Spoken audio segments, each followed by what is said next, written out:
Audi just unveiled one of the most beautiful cars ever introduced at the LA Auto Show, and guess what? It's electric.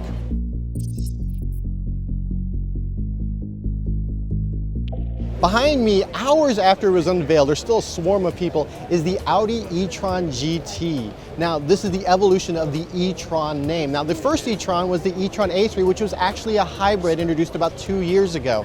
After that, Audi decided to go pure EV with the brand. The next one coming up, the Audi E-Tron SUV, which has already been unveiled and it's going to be coming to market soon. This one behind us, it'll be out in 2021.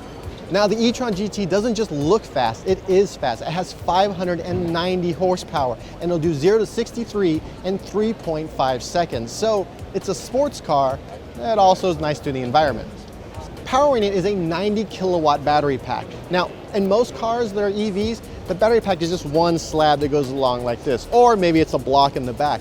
In this car, the pack actually raises and lowers based on the seating and where your feet go. So where there's a chair, it's up. Where there's your feet, it's lower. Audi says the vehicle has a range of 248 miles. Now, that's before the EPA gets in there, and it might be lower, it might be a little bit higher. And of course, we still have 2 years before this car comes to the market, so they might be able to make that a little bit more efficient before that happens. Like the e-tron SUV, the Audi E-Tron GT also has Audi's pretty innovative braking scheme. So in order to do regenerative braking, up to 0.3 Gs, when you depress the brake, it's actually using the motors to slow the car down. And that pushes energy to the battery pack. Above that, then the brake pads start working against the rotors.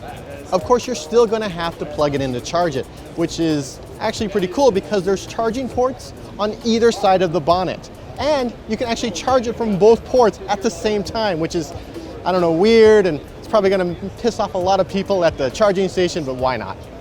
Because it's a performance car, it also accepts performance charging.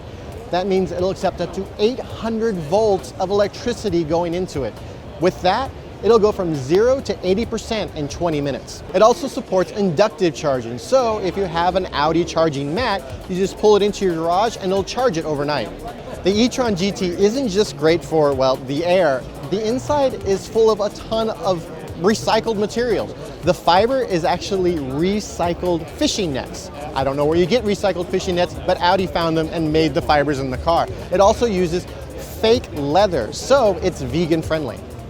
Add that all together and Audi introduced one of the most anticipated EVs in years. This vehicle is joining an increasingly crowded EV market, especially on the sport end.